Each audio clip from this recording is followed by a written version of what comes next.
Saudara Lisa Mariana diperiksa Barreskrim Polri usai ditetapkan sebagai tersangka dugaan pencemaran nama baik mantan Gubernur Jawa Barat Ridwan Kamil. Siang ini Lisa Mariana dimintai keterangan oleh penyidik sebagai tersangka setelah kasus dinaikkan ke tahap penyidikan. Pengacara Lisa bilang kliennya akan bersikap kooperatif dalam kasus ini. Tak berbicara banyak, Lisa hanya minta doa yang terbaik dari masyarakat.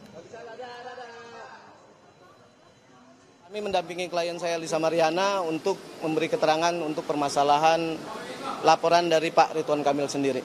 Mungkin itu. Kalau yang kita siapkan tidak ada, karena hari ini ya cuman dimintain keterangan untuk sebagai tersangka, ya mungkin nanti kita dengar. Karena kita menghargai semua proses yang ada di kepolisian, kita kooperatif, ya kita mengikuti sampai ke depan mau seperti apa muara perkara ini. Oke, gitu ya. Siap belum bisa?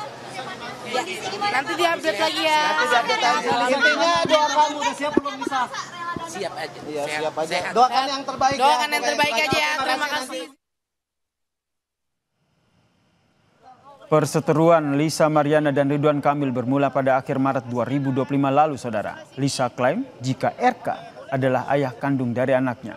Tidak terima atas klaim yang dilayangkan, RK membantah dan melaporkan Lisa atas pencemaran nama baik ke Barreskrim Polri.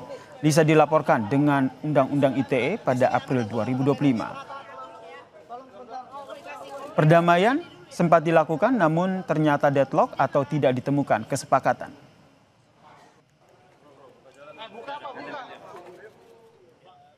Bertemu di Solo, Jawa Tengah, relawan Projo bilang ditunjukkan ijazah ahli asli oleh Presiden ke-7 Joko Widodo. Selepas jeda, Kompas petang kembali.